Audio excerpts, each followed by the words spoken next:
इस तरह heavenly star island जाने का इच्छुक कोई भी व्यक्ति स्थानांतरण से नहीं हारेगा।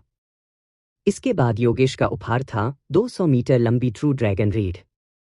इस उपहार ने अर्जुन देव को पूरी तरह से स्तब्ध कर दिया था। यदि यह सच्चे ड्रैगन का राजा नहीं था तो यह इससे ज्यादा दूर नहीं था। अर्जुन देव ने उस पर दस्तक दी और पाया कि ड्रैगन मज्जा अभी भी बरकरार है। वह तुरंत आनंदित हुआ।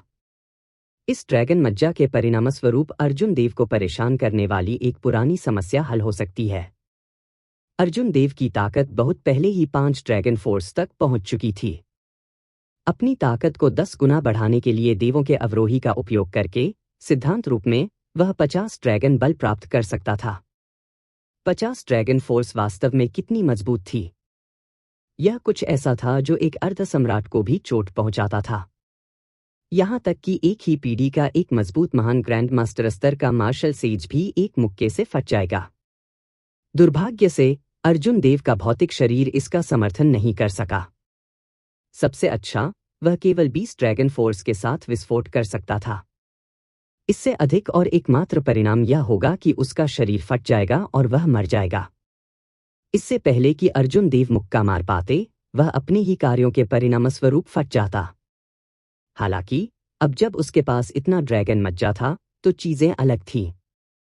ड्रैगन मज्जा कितना प्रभावी था, वह पहले भी इसका अनुभव कर चुका है। जब वह रीढ़ की हड्डी में ड्रैगन मज्जा को परिष्कृत करता था तो उसका भौतिक शरीर और भी मजबूत हो जाता था। उसके लिए 50 ड्रैगन फोर्स के साथ फूट पड़ना संभव हो सकता है। अर्जुन देव की निगाहें चारों ओर घूमी और सुंदर पर्वत और नदी चित्रकला को पाया। यह पौराणिक अमर उपकरण था। सुंदर पर्वत और नदी चित्रकला को ध्यान से देखने के बाद वह इसे अधूरा पाकर थोड़ा निराश हुआ।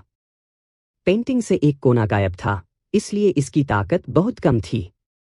हालांकि यह इस पेंटिंग के मूल्य को प्रभावित नहीं करेगा। यह अभी भी एक अत्यंत दुर्लभ खजाना था। यदि वह इसे बेच देता तो वह लाखों काले सूक्ष्म सिक्के प्राप्त कर सकता था। इसके बाद मोहिनी, याओ यान, राहुल और अन्य लोगों के बधाई उपहार थे। उनकी सूची लेने के बाद यह कहना पड़ा कि अर्जुन देव को मिले सभी उपहारों का मूल्य अत्यंत भयावह स्तर पर पहुंच गया। ये सब किसी भी अर्ध सम्राट को लुभाएगा। जो कोई भी तुम्हें लूटता है वह तुरंत अमीर बन जाएगा। ये सभी अनमोल वस्तुएं हैं, अभिमा ने आह भरते हुए कहा। अर्जुन देव मुस्कुराए और इससे इनकार नहीं किया। वह वास्तव में कितना अमीर था। उनके हाथों में संपत्ति रैंक 8 संप्रदाय के बराबर थी। यह क्या है? अभिमा ने पूछा कि अर्जुन देव के कई बधाई उपहारों में से एक साधारण पेंटिंग कब मिली। उसे लगा कि यह कुछ अजीब है। यहां तक कि अर्जुन देव के पुराने दोस्तों ने जो उपहार दिए, सिकंदर, चंचल और सुमन जैसे लोग भी थे, वे भी इतने साधारण नहीं थे। पेंटिंग ज्यादातर 2 रंगों में की गई थी, काला और सफेद। ब्रिज ऑफ लापरसिसनेस से परे कड़वाहट के समुद्र के अंत में एक नीला पहने हुए व्यक्ति था जो पुनर्जन्म के टूटे हुए रास्तों को देख रहा था, जो उसकी पीठ का एक विशिष्ट उदास दृश्य प्रस्तुत कर रहा था। अभिमा ने कहा, यह अजीब है। यह दृश्य बंद है। येलो स्प्रिंग्स में केवल काला और सफेद है। इस व्यक्ति के कपड़े नीले क्यों हैं? क्योंकि यह व्यक्ति नीला सम्राट है, अर्जुन देव ने शांति से उत्तर दिया। उसने पहले एज्योर एम्परर की ड्राइंग द सेबर पेंटिंग और एज्योर एम्परर की स्टैंडिंग टॉल सीइंग फार पेंटिंग देखी थी, इसलिए उसने तुरंत नीला पहने व्यक्ति के इस पीछे के दृश्य को एक नज़र से पहचान लिया। यह पेंटिंग किसने दी? मुझे नहीं पता। अर्जुन देव ने सिर हिलाया। वह पहले भी पुनर्जन्म के टूटे हुए रास्तों पर जा चुका था। जब वह वहां गया तो उसने मोहिनी के दिल में एक व्यस्तता को हल किया, साथ ही साथ अपने स्वयं के एक व्यस्तता को भी। वह नहीं जानता था कि यह पेंटिंग किसने दी है या देने वाले का इरादा क्या था। दरअसल अर्जुन देव के दिल में एक अस्पष्ट जवाब था। उसने देने वाले की पहचान का अनुमान लगाया, लेकिन उसने निश्चित होने की हिम्मत नहीं की। ऐसा लगता है कि पेंटिंग के अंदर एक नोट है, अभिमा ने अचानक कहा। पेंटिंग में एक नोट है? उस समय अर्जुन देव पर कई निगाहें थीं, इसलिए उनके पास इस पेंटिंग को ध्यान से जांचने के लिए ज्यादा समय नहीं था, केवल कुछ नजर डाल रहे थे। जब उसने अभिमा की बात सुनी तो वह उत्साहित हुए बिना नहीं रह सका। उन्होंने अपनी आध्यात्मिक भावना का विस्तार किया। दरअसल पेंटिंग में कागज का एक बेहद पतला टुकड़ा था। जब उसने ध्यान से उसे बाहर निकाला तो उसने एक नोट देखा जिसमें लिखा था, बधाई हो भाई देव, राजा से सम्मानित होने पर। यदि आपके पास समय है, यदि आप इस पेंटिंग की उत्पत्ति जानना चाहते हैं, तो मैं सुप्रीम स्काई सिटी की सबसे बड़ी सराय में आपका इंतजार करूंगा। अभिमा उलझन में थी। यह व्यक्ति कौन है? वह इस पर हस्ताक्षर भी कैसे नहीं कर सकता था? अर्जुन देव ने सावधानी से नोट रख दिया। अब उसे यकीन हो गया था कि पेंटिंग किसने भेजी है। अर्जुन देव का अनुमान सही था या नहीं, सुप्रीम स्काई सिटी में पहुंचने पर उन्हें पता चल जाएगा। मध्य प्रांत सुप्रीम स्काई प्रांत से दूर कई अन्य प्रांत थे। सुप्रीम स्काई संप्रदाय के युद्धपोत के साथ भी उन्हें वापस भागते हुए 7 दिनों तक लगातार उड़ान भरनी पड़ी। यहां तक कि एक महान ग्रैंड मास्टर स्तर के मार्शल सेज भी एक ही उड़ान में इस दूरी को पार नहीं करेंगे। ऊर्जा की खपत बहुत अधिक होगी और इसमें कम से कम 10 दिन लगेंगे। एक सुपीरियर ग्रेड मार्शल सेज को भागने में 1 महीने का समय लगेगा, एक अवर ग्रेड मार्शल ऋषि 3 महीने और एक मार्शल सम्राट कम से कम आधे साल से 1 साल तक। अर्जुन देव ने अतीत के बारे में सोचा। जब उन्होंने पहली बार सुप्रीम स्काई संप्रदाय छोड़ा तो उन्हें कालगढ़ प्रांत से यात्रा करने में 1 साल का अधिकांश समय लगा था। अब यह दुनिया अभी भी वैसी ही थी, यह नहीं बदला था। हालांकि उसकी नज़र में यह बहुत छोटा हो गया था। यह वह विश्व दृष्टि थी जो ताकत में वृद्धि के साथ आई थी। वह जितना ऊपर जाएगा, दुनिया उसे उतनी ही अलग दिखती थी। अर्जुन देव ने सोचा, अब मेरे दृष्टिकोण और एक मार्शल सम्राट के दृष्टिकोण में क्या अंतर है? यह प्राइम से किस प्रकार भिन्न है? 7 दिन बीत गए। अर्जुन देव की चोटें पहले ही पूरी तरह से ठीक हो चुकी थीं और उन्होंने अपनी चरम स्थिति को वापस पा लिया था। उसकी आंखों में टिमटिमाती रोशनी ने उसे विशेष रूप से डराने वाला माहौल दिया। भले ही उस महान युद्ध के बाद उसने कुछ नहीं किया, लेकिन उसकी आभा में एक अस्पष्ट परिवर्तन आया था। अर्जुन देव ने जो भी कदम उठाया, वह एक ग्रैंड मास्टर की स्वाभाविक हवा देता था। यदि उसके युवा चेहरे के लिए नहीं, तो ज्यादातर लोग उसे 80 या 90 साल के बूढ़े आदमी के लिए गलती करेंगे। वर्तमान में उन्होंने महान ग्रैंड मास्टर स्तर के मार्शल सेज के शिखर पर एक साधना दिखाई। यदि यह आभा और अधिक स्वाभाविक हो जाती, तो वह एक अर्ध सम्राट की दहलीज तक पहुंच जाएगा। अर्ध सम्राट पहले से ही एक मार्शल सम्राट होने के बहुत करीब थे। वे जहां भी गए, वे प्रभावशाली थे। उनके द्वारा उठाए गए हर कदम के बड़े निहितार्थ थे। कोई भी अपनी प्राकृतिक अवस्था में लौट आएगा। एक ग्रैंड मास्टर की हवा एक और भी उच्चस्तरीय आभा, एक सम्राट के दिल में बदलने लगेगी, जिसे अन्य लोग अब नहीं देख पाएंगे। जूनियर भाई अर्जुन देव, हम सुप्रीम स्काई सिटी में आ गए हैं। आपको इस यात्रा पर प्राप्त सभी समझों पर ध्यान केंद्रित करना चाहिए। मैं आपको कई छोटी छोटी बातों का प्रबंधन करने में मदद करूंगा, वैदेही ने अर्जुन देव से कहा, क्योंकि युद्धपोत सुप्रीम स्काई सिटी के आकाश में मंडरा रहा था। कई छोटी छोटी बात। अर्जुन देव के विचार बिजली की तरह तेजी से दौड़ रहे थे। उसने जल्द ही अनुमान लगा लिया कि वैदेही ने क्या कहा है। वह सुप्रीम स्काई संप्रदाय में बहुत लंबे समय तक नहीं रह सकता था और निकट भविष्य में उसे हेवनली स्टार द्वीप की अपनी यात्रा पर निकलना होगा। कई शिष्य भी उनके साथ जाने को तैयार थे। यह वह मामला होना चाहिए जिसका वैदेही ने उल्लेख किया है। उस मामले में मैं पहली वरिष्ठ बहन पर थोपूंगा। अग्रिम में आपका धन्यवाद।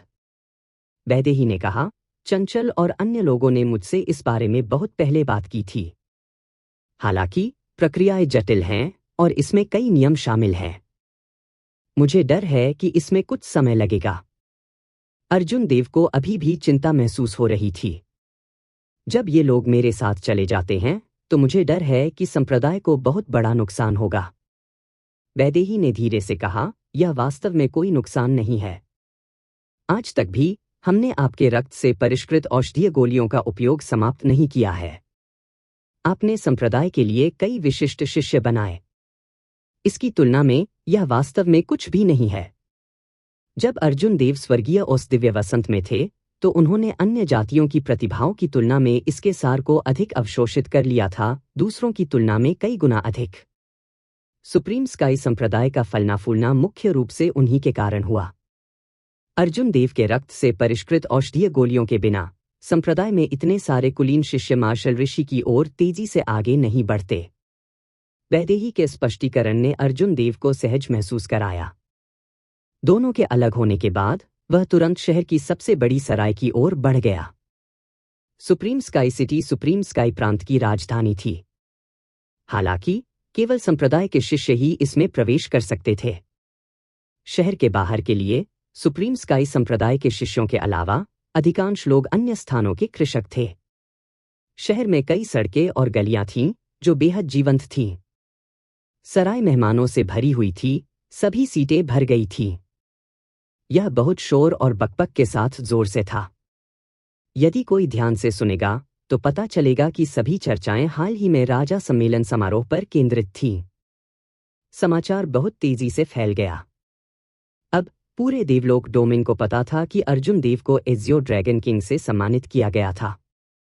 6 प्रधानों के जमावड़े ने अर्जुन देव के राजा के कन्फेरेशन समारोह की खबर को और भी फैल दिया। पूरे कुनलुन महाद्वीप ने इस मामले पर चर्चा की।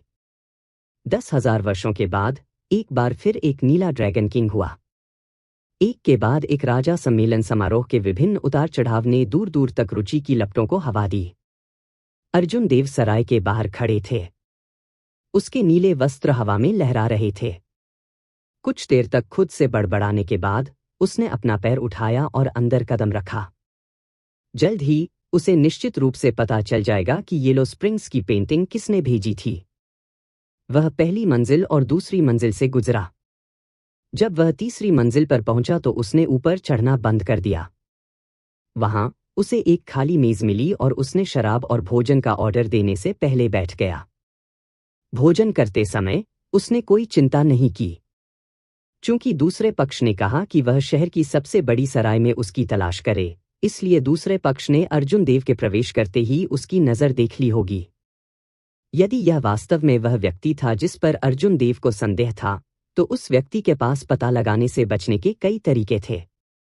अर्जुन देव केवल धैर्यपूर्वक प्रतीक्षा कर सकते थे।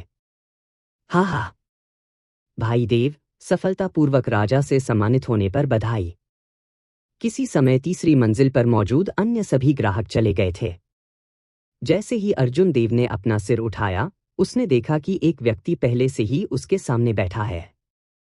इस व्यक्ति ने नीले रंग के कपड़े पहने हुए थे और उसकी पीठ पर एक लंबी तलवार थी। वह अपरिवर्तनीय लापरवाह मुस्कान उसके चेहरे पर बनी रही। चमन चौधरी। येलो स्प्रिंग्स पेंटिंग वास्तव में इस व्यक्ति से आई थी। इतने सालों की अनुपस्थिति के बाद चमन चौधरी अभी भी पहले की तरह ही थे। कोई फर्क नहीं पड़ता कि वह कैसे बदल गया, उसके पास शांत टकराव की आभा थी।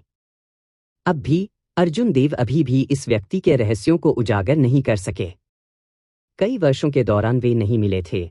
चमन चौधरी ग्रैंड मास्टर स्तर के मार्शल सेज के रूप में आगे बढ़ गए थे। हालांकि भले ही अर्जुन देव की साधना बहुत बढ़ गई थी, बहुत मजबूत हो गई थी, जब उन्होंने पास के चमन चौधरी को देखा तो उन्हें जीतने का आत्मविश्वास नहीं था।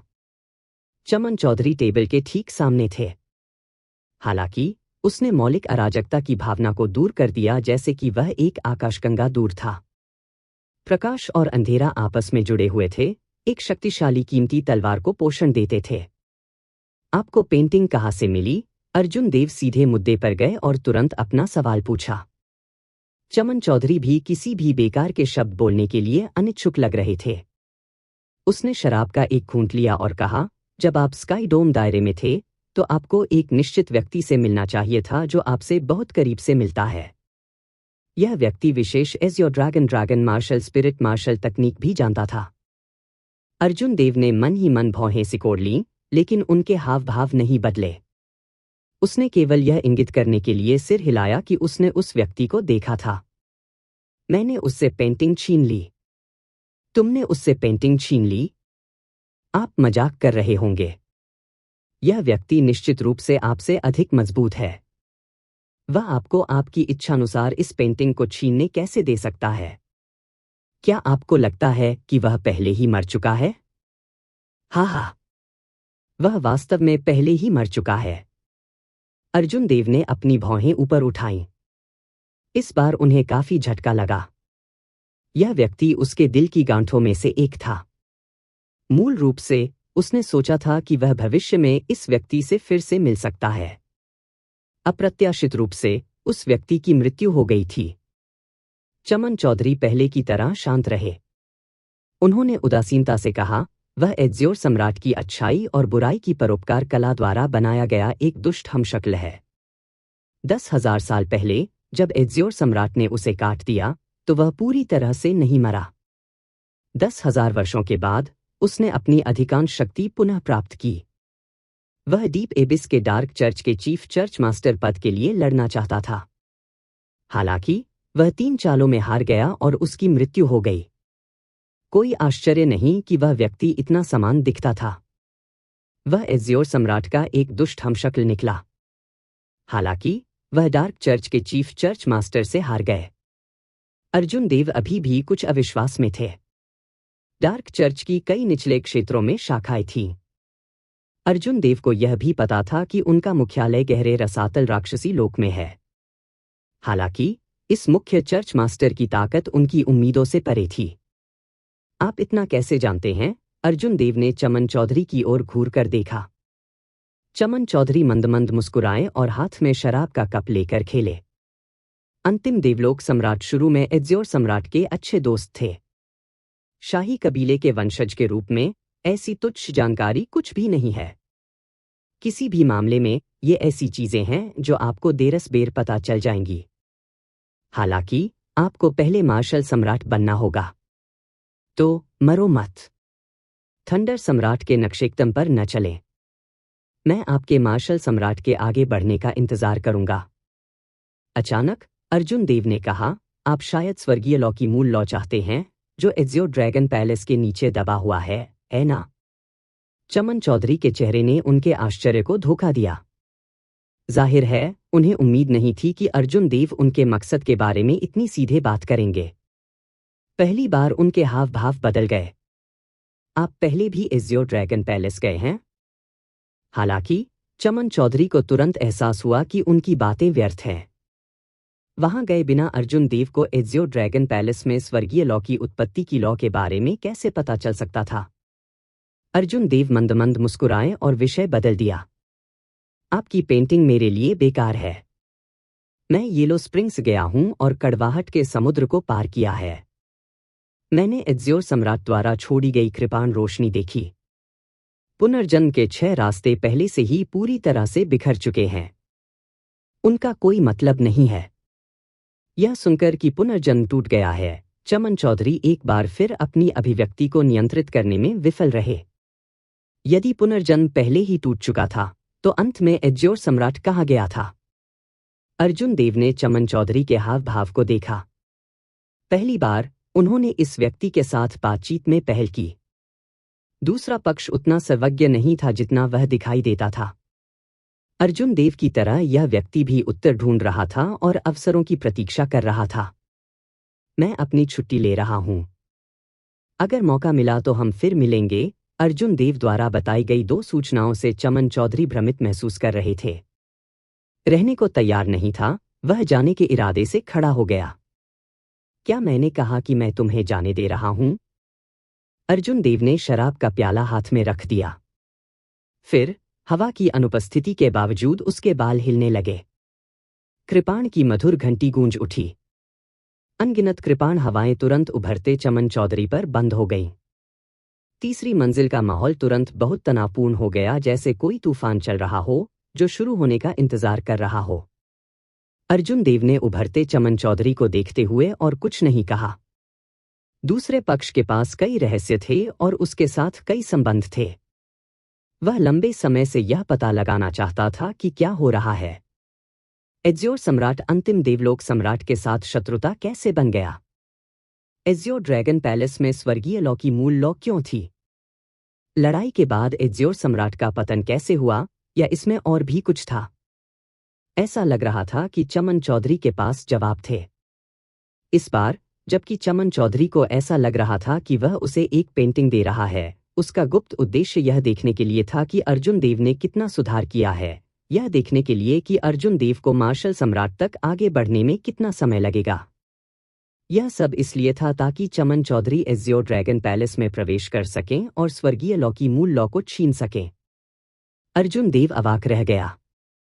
चमन चौधरी ने अभी भी उनके साथ एक ऐसे व्यक्ति के रूप में व्यवहार किया जिसे वह कई साल पहले से आधे कदम के साथ पीछे धकेल सकते थे, अपनी इच्छानुसार आना और जाना चाहते थे।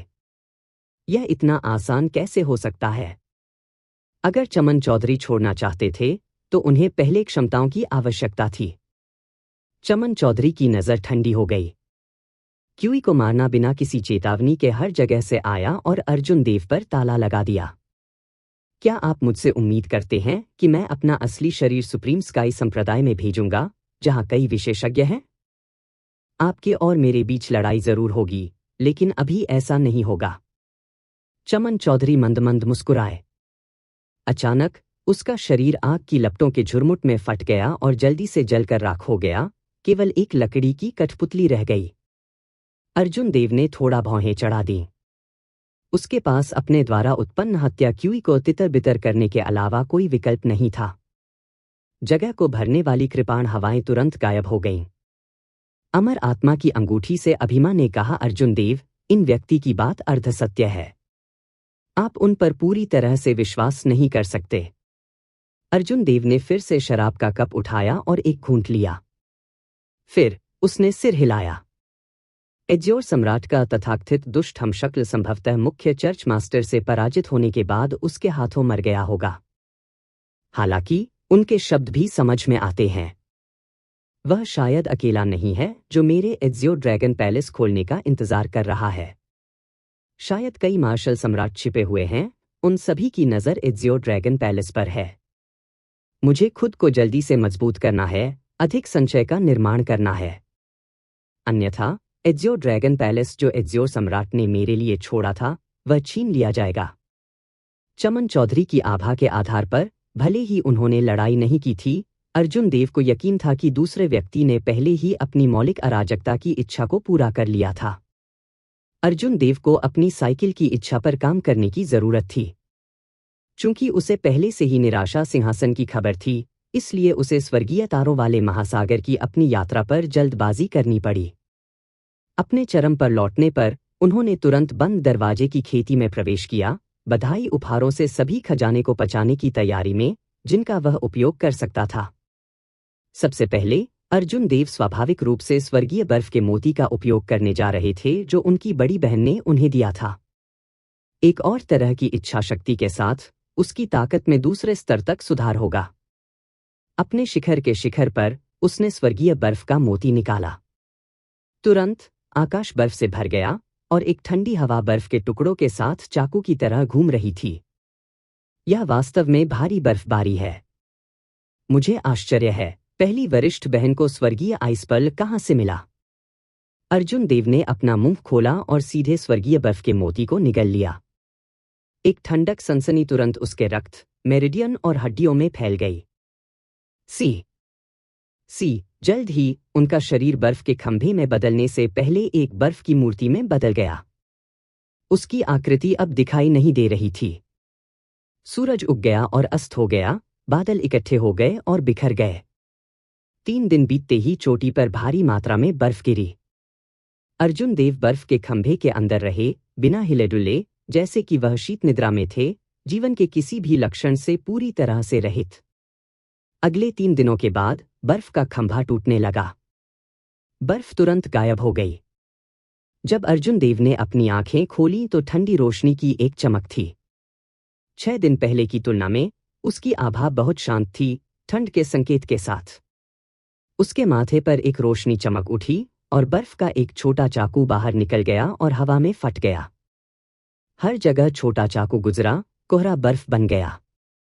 जैसे ही यह ठंडी रोशनी से टिमटिमा रहा था, वह घूम गया और अर्जुन देव की चेतना के सागर में लौट आया। हालांकि हवा में जमी बर्फ गायब नहीं हुई। यह छोटा सा चाकू अर्जुन देव की बर्फ की इच्छा का रूप था। स्वाभाविक रूप से जब उसकी गड़गड़ाहट की अमर इच्छा की तुलना में यह बहुत कमजोर था। हालांकि वह इसे केवल एक सहायक के रूप में उपयोग कर रहा था, लिली को गिल्डिंग कर रहा था। उन्हें इससे ज्यादा उम्मीद नहीं थी। वह पहले से ही इस परिणाम से बहुत संतुष्ट थे। जब अर्जुन देव ने स्वर्गीय आइस पर्ल का सेवन समाप्त कर लिया, तो उन्होंने आराम नहीं किया, बल्कि तुरंत 200 मीटर लंबी ट्रू ड्रैगन रीड को बाहर निकाला। दहाड़! एक सच्चे ड्रैगन की आवाज पहाड़ों में गूंज उठी, क्योंकि ड्रैगन फैल सकता है। शिखर पर एक अजगर की एक अस्पष्ट छवि दिखाई दी, जिससे हवाओं और बादलों को हिलाया जा रहा था और बारिश और बिजली गिर रही थी। जब पास के सुप्रीम स्काई संप्रदाय के बुजुर्गों ने हंगामा सुना, तो वे सभी अपनी चोटियों से उड़ गए। इस रहस्यमय घटना को देखकर वे सभी बहुत चौंक गए और उनकी आंखें ईर्ष्या से भर गईं। उन्होंने कहा, मैंने सुना है कि बधाई देने के दौरान अर्जुन देव को 200 मीटर लंबी ट्रू ड्रैगन स्पाइन मिली। ऐसा लग रहा है कि यह अफवाह सच है। उन्होंने कहा, अब आप उन्हें अर्जुन देव नहीं कह सकते। अब वह एज़ियो ड्रैगन किंग है। इसके अलावा वह हेवनली स्टार आइलैंड पर अपना संप्रदाय स्थापित करने जा रहा है। संप्रदाय मास्टर ने पहले ही इसकी अनुमति दे दी थी। कितना दुर्भाग्यपूर्ण! काश वह हमारे सुप्रीम स्काई संप्रदाय में बने रहते। संप्रदाय मास्टर पहले से ही एक प्रधान है। यदि हमारे पास हमारी युवा पीढ़ी के हिस्से के रूप में एक और सम्राट ग्रेट ट्रू ड्रैगन राक्षसी प्रतिभा है, तो सुप्रीम स्काई संप्रदाय 3 पवित्र भूमि से आगे निकल जाएगा। उन्हें हमारी बात सुननी होगी। इस पर ज्यादा मत सोचो। ऐसा व्यक्ति वास्तव में एक महान अजगर है। वह देरसबेर मार्शल सम्राट के पास आगे बढ़ेगा और कुनलुन क्षेत्र का एक प्रमुख पात्र बन जाएगा। वह सुप्रीम स्काई संप्रदाय में कैसे रह सकता है? सुप्रीम स्काई संप्रदाय के सभी बुजुर्गों ने एक दूसरे के साथ चर्चा की, उनके भाव जटिल थे। अर्जुन देव के शिखर के ऊपर वह विचार कर रहा था कि ड्रैगन मज्जा को कैसे टैप किया जाए। ड्रैगन मज्जा को निकालने के बाद शेष ट्रू ड्रैगन स्पाइन अभी भी कुछ अच्छा होगा। जब वह हेवनली स्टार आइलैंड पर पहुंचा, तो वह इस ट्रू ड्रैगन रीड को द्वीप के एक पहाड़ के नीचे दफन कर सकता था, जिससे ड्रैगन गेट के लिए भाग्य का पोषण हो सकता था। भाग्य को इकट्ठा करने के लिए संप्रदाय जिन वस्तुओं का उपयोग करते थे, उन्हें संप्रदाय कुलदेवता के रूप में जाना जाता था। जब संप्रदाय कुलदेवता नष्ट हो गए, तो संप्रदाय का भाग्य गिर जाएगा। विनाश दूर नहीं होगा। एक संप्रदाय कुलदेवता अत्यंत महत्वपूर्ण था। ड्रैगन गेट की स्थापना के लिए एक संप्रदाय कुलदेवता के रूप में इस ट्रू ड्रैगन स्पाइन का उपयोग करना बेहद उपयुक्त था। अर्जुन देव ने अनुमान लगाया कि एक साधारण रैंक 9 संप्रदाय का कुलदेवता इस 200 मीटर लंबे ट्रू ड्रैगन स्पाइन के रूप में प्रभावशाली और सम्मानजनक नहीं था। अर्जुन देव ने रीढ़ की हड्डी के जोड़ में सावधानी से एक छोटा सा छेद काट दिया। फिर उसकी हथेली से एक चूषण आया, जो बूंद बूंद करके ड्रैगन मज्जा को अंदर खींच रहा था। 1 बूंद, 2 बूंदें, 3 बूंदें। ट्रू ड्रैगन स्पाइन खाली होने से पहले कुल 100 बूंदें निकली। अर्जुन देव के चेहरे पर खुशी झलक रही थी। योगेश का उपहार असाधारण रूप से कीमती था। ड्रैगन मज्जा की 100 बूंदें। कितनी भयानक राशि है! ड्रैगन मज्जा, मजबूत हड्डियां। हड्डियां भौतिक शरीर की नींव और रूपरेखा थीं। यदि हड्डियों को नुकसान नहीं पहुंचाया गया, तो भौतिक शरीर कभी नहीं टूटेगा। कई साल पहले ड्रैगन मैरो की आधी बूंद ने अर्जुन देव की हड्डियों को पुनर्जन्म से गुजरने की अनुमति दी, जिससे वह अपने साथियों से आगे निकल सके। अब ड्रैगन मज्जा की 100 बूंदें उसे कहाँ लाएगी? उसने कल्पना करने की हिम्मत नहीं की कि उसके शरीर में कैसे सुधार होगा। अर्जुन देव ने सोचना बंद कर दिया और ट्रू ड्रैगन रीड को दूर कर दिया। फिर उसने अपना मुंह खोला और चूसा। एक ही बार में हवा में ड्रैगन मज्जा की 100 बूंदें ले ली। बाहर से चोटी को देख रहे कई बुजुर्ग लार टपकाते हुए लग रहे थे। ड्रैगन मज्जा की 100 बूंदें, और अर्जुन देव ने उन सभी को वहीं और फिर निगल लिया। यह कितना शानदार था! यदि इन बुजुर्गों के पास 10 बूंदें होतीं, तो उनके भौतिक शरीर तुरंत एक सफलता हासिल कर लेते, जिससे उनकी रक्षा कम से कम 50% बढ़ जाती। वह वास्तव में एज़ियो ड्रैगन किंग होने के योग्य है। अगर मेरे पास ड्रैगन मज्जा की 100 बूंदें होतीं, तो मैं निश्चित रूप से उन सभी को एक बार में उपयोग करने के लिए सहन नहीं करूंगा। वास्तव में ड्रैगन मज्जा बेहद कीमती है। सिर्फ एक बूंद आसमान छूती कीमत प्राप्त कर सकती है। इसके बावजूद एजियो ड्रैगन किंग ने एक ही बार में 100 बूंदें निगल लीं। यह खजाने के पहाड़ के गायब होने के बराबर है। ड्रैगन मज्जा की 100 बूंदें खाने के बाद अर्जुन देव शिखर पर पालथी मारकर बैठ गए। कभी कभी उनके शरीर ने एक सच्चे ड्रैगन की विशाल और अमर आवाज दी। ड्रैगन मज्जा को परिष्कृत करने के लिए कुछ समय की आवश्यकता थी। उत्साह देखने आए बुजुर्गों को यह पता था, इसलिए उन्होंने जाते ही अपना सिर हिलाया और आहें भरी। एक सच्चे ड्रैगन की आवाज 10 दिनों तक शिखर के चारों ओर गूंजती रही, इससे पहले कि वह धीरे धीरे कम हो जाए।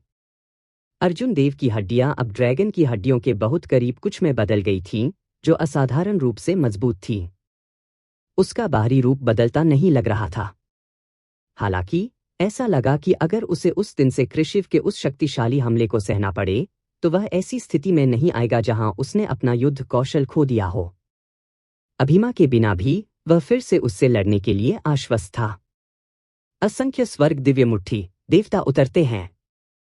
दिव्य प्रकाश ने अर्जुन देव के शरीर को घेर लिया क्योंकि उन्होंने अपनी महत्वपूर्ण क्यूई को प्रसारित किया।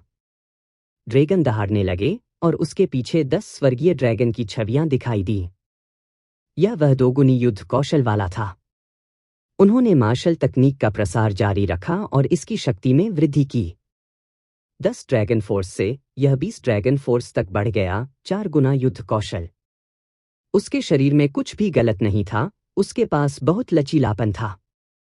बूम! आत्मविश्वास महसूस करते हुए अर्जुन देव ने खुद को मजबूत किया और सीधे अपने युद्ध कौशल को 10 गुना बढ़ा दिया। 50 स्वर्गीय ड्रैगन की छवियां दिखाई दीं, जो एक स्वर में दहाड़ती थी। उसने अभी तक मुक्का नहीं मारा था। यह केवल आभा थी, लेकिन इसने पहले से ही अंतरिक्ष को लहरों में बदल दिया था, जो ऐसा लग रहा था कि वे किसी भी क्षण फट जाएंगे।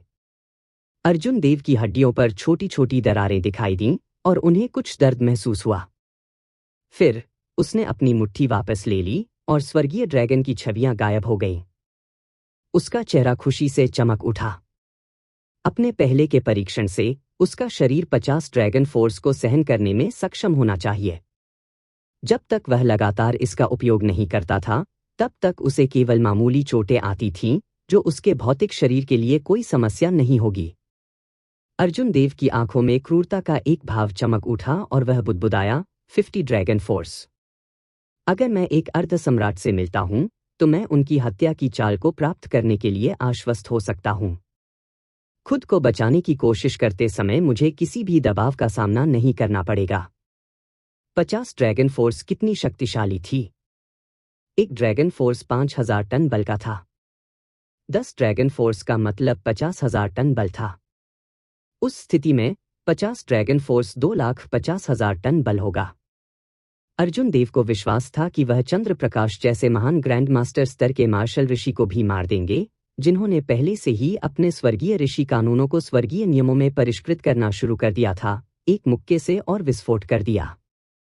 एक महान ग्रैंड मास्टर स्तर के मार्शल ऋषि के रूप में अर्जुन देव की साधना के इस बिंदु पर वह पहले से ही महान ग्रैंड मास्टर स्तर के मार्शल ऋषियों के बीच बेजोड़ होने के असीम रूप से करीब थे। इससे कोई फर्क नहीं पड़ता कि यह किस तरह का महान ग्रैंड मास्टर स्तर का मार्शल ऋषि था या उन्होंने किस तरह की साधना तकनीक विकसित की थी। जब तक कि वे अर्धसम्राट नहीं थे, अर्जुन देव उन्हें हराने के लिए आश्वस्त महसूस करते थे। ड्रैगन मज्जा की सभी 100 बूंदों को परिष्कृत करने के बाद अर्जुन देव ने सुंदर पर्वत और नदी चित्रकला को बाहर निकाला, जो अमर उपकरण को क्षतिग्रस्त कर दिया गया था। एक नियमित कृषक को इसे गुप्त खजाने में परिष्कृत करने के लिए बहुत समय और प्रयास खर्च करने की आवश्यकता होगी। तभी वे अपनी मानसिक ऊर्जा को बेहतर बनाने और अपनी इच्छानुसार इसका उपयोग करने की अनुमति दे सकते हैं। हालांकि अर्जुन देव को इतनी परेशानी से नहीं गुजरना पड़ा। जादुई ऊर्जा ने उसकी चेतना के समुद्र को संतृप्त कर दिया। वह सीधे अपनी आध्यात्मिक भावना में भेज सकता था और एक आध्यात्मिक चिन्ह छोड़ सकता था, और फिर वह तुरंत इसका उपयोग कर सकता था। जब अर्जुन देव ने सुंदर पर्वत और नदी चित्रकला का अनावरण किया, तो उन्होंने पहाड़ों और नदियों को देखा।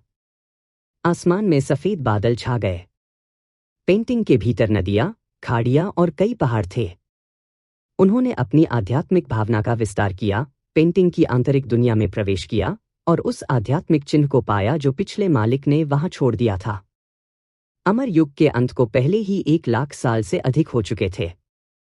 हालांकि जबकि पेंटिंग में आध्यात्मिक चिन्ह टिमटिमा रहा था और ऐसा लग रहा था कि यह किसी भी क्षण बुझ जाएगा, यह अभी तक खत्म नहीं हुआ था। इसके अस्तित्व से स्पष्ट रूप से पता चलता है कि पेंटिंग का पिछला मालिक कितना मजबूत था। एक अमर साधक के अमर आत्मचरण तक पहुंचने के बाद अभी भी नवजात परिवर्तन, आत्मा परिवर्तन, महान गुणन, शून्य प्रशिक्षण और क्लेश की स्थिति थी। उनके बाद वे एक अमर भगवान बन जाएंगे और अमर क्षेत्र में चढ़ेंगे। भले ही अर्जुन देव से पहले का यह आध्यात्मिक चिन्ह 1 लाख वर्ष पहले ही जीवित था, फिर भी इसमें आध्यात्मिक प्रकाश था। अमर आत्माएं नष्ट नहीं हुईं। इस पेंटिंग के पिछले मास्टर शायद एक अमर भगवान थे। यहां तक कि सबसे कमजोर अमर भगवान भी एक संप्रभु मार्शल सम्राट के रूप में मजबूत थे। ऐसा व्यक्ति पुनर्जन्म से आगे निकल गया जो स्वर्ग और पृथ्वी तक अस्तित्व में रहा। अमर, अमर और अविनाशी। बेशक अमर युग के अंत और अमर दाव के विनाश के साथ पुनर्जन्म के रास्ते टूट गए। इन अमरों ने बिना मरे हमेशा के लिए जीने की क्षमता खो दी। मार्शल युग के आगमन के साथ दुनिया में अब कोई अमर नहीं था। मार्शल तरीके ने शासन किया। यहां तक कि अगर एक अमर भगवान को पुनर्जीवित किया गया था तो वह एक प्रधान मार्शल सम्राट की चरम हड़ताल से निपटने में सक्षम नहीं होगा। यह आध्यात्मिक चिन्ह एक बूढ़े व्यक्ति की तरह लग रहा था जो एक अमर हवा दे रहा था। इसका प्रकाश कमजोर था और इसकी आध्यात्मिकता लंबे समय से चली गई थी। एक आकस्मिक कदम के साथ अर्जुन देव इसे मिटा देंगे और अपना आध्यात्मिक चिन्ह लगा पाएंगे। ज़िंग! जैसे ही वह अपनी चाल चलने वाला था, उसके सामने वाले बूढ़े आदमी ने अचानक अपनी आंखें खोली। बूढ़े आदमी की आंखों से अत्याचारी आध्यात्मिक भावना का एक किनारा निकला, फिर अर्जुन देव की आध्यात्मिक इंद्रिय द्वारा छोड़े गए निशान का अनुसरण करते हुए यह अर्जुन देव के चेतना के समुद्र में प्रवेश कर गया। हाँ, 1 लाख साल हो गए हैं। इस बूढ़े आदमी को उम्मीद नहीं थी कि मेरे द्वारा किया गया एक यादृच्छिक कदम एक बैकअप योजना बन गया, जिससे मुझे एक और युग से बचने की अनुमति मिली। यह आध्यात्मिक भावना अत्यंत अत्याचारी थी। अर्जुन देव के दिल में भय पैदा हो गया क्योंकि दूसरे पक्ष ने उनकी आध्यात्मिक भावना को थोड़ा थोड़ा करके खा लिया। उसे लगा कि वह जवाबी कार्रवाई के लिए कुछ नहीं कर सकता। ऐसा क्यों हुआ?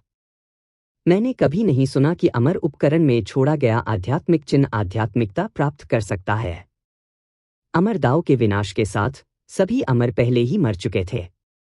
आध्यात्मिक चिन्ह उन अमर लोगों ने अपनी आध्यात्मिकता खो दी क्योंकि उनके स्वामी मर गए।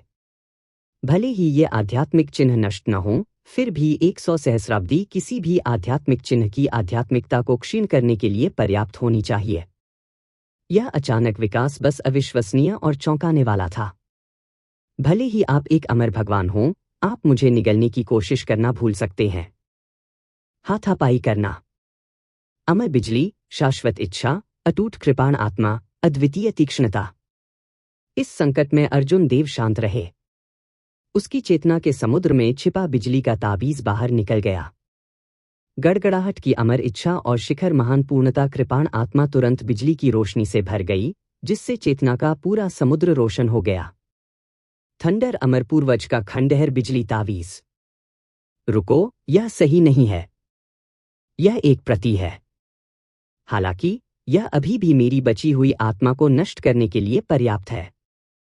लानत है। तेज दयनीय चीखें गूंज उठीं। एक असीम कृपाण इरादे वाली बिजली की रोशनी ने धीरे धीरे बूढ़े आदमी की मजबूत हमलावर आध्यात्मिक भावना को तितर-बितर कर दिया।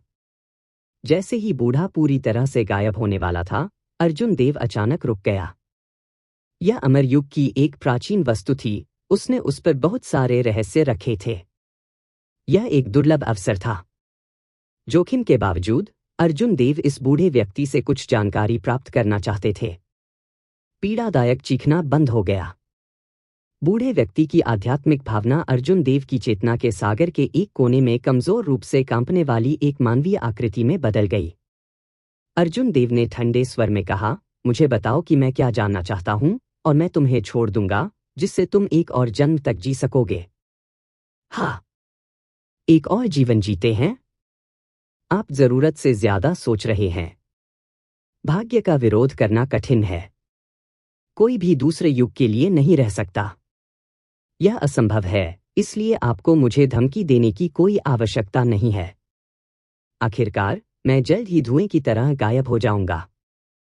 बूढ़े व्यक्ति ने जीवन के लिए अपनी मजबूत इच्छा पूरी तरह से खो दी थी जब उसने अर्जुन देव के बिजली के ताबीज को देखा, जैसे कि वह भाग्य के अधीन हो गया हो। वह बुदबुदाया, भाग्य का विरोध करना कठिन है, भाग्य का विरोध करना कठिन है। अर्जुन देव ने असमंजस में कहा, चूंकि आपकी आध्यात्मिकता अभी भी मौजूद है, इसलिए मैं आपके प्रवेश के लिए मानसिक ऊर्जा के बिना एक साधारण व्यक्ति को खोजने में आपकी मदद कर सकता हूं। यह अभी भी संभव होना चाहिए। भाग्य का विरोध करना कठिन है। क्या आपको लगता है कि यह एक संयोग है? 1,00,000 वर्षों के इंतजार के बाद मुझे आखिरकार इस खूबसूरत पर्वत और नदी चित्रकला में प्रवेश करने के लिए मैजिक एनर्जी वाला एक व्यक्ति मिला। इसके बावजूद वह व्यक्ति कोई ऐसा व्यक्ति होता है जिसने रूइन लाइटनिंग तावीज को पकड़ लिया हो। यहां तक कि अगर यह कोई अन्य व्यक्ति था तो असफलता की ओर ले जाने वाले सभी प्रकार के आश्चर्य होंगे। यह भाग्य है। विरोध करना बहुत मुश्किल है। क्या मजाक है? मैंने सोचा था कि जो अमर रक्त मैंने संयोग से यहां छोड़ा है वह मुझे एक और जीवन भर जीने की अनुमति देगा। इसलिए मैंने 1,00,000 वर्षों तक कड़वाहट से इंतजार किया। यह बेहद हास्यास्पद है। इस बूढ़े आदमी की आवाज कमजोर थी, जिससे वह और भी व्यथित हो गया। इस खूबसूरत पहाड़ और नदी पेंटिंग को ले लो। उस समय बहुत सारे किंग ग्रेड अमर उपकरण महान क्लेश में नष्ट हो गए थे।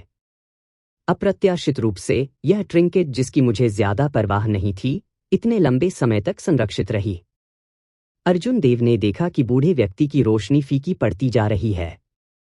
वह मदद नहीं कर सका, लेकिन जल्दी से पूछा, वरिष्ठ, मिलने में सक्षम होना भाग्य है। क्या आप इस जूनियर को कुछ बताएंगे? अमर युग इतना मजबूत था, अमर स्वामी हमेशा के लिए जीवित रह सकते थे, अमर पूर्वज सितारों और चंद्रमा को चुन सकते थे, अमर राजा आकाश का विरोध कर सकते थे और भाग्य बदल सकते थे। अमर युग का अंत क्यों हुआ? मिलने में सक्षम होना भाग्य है?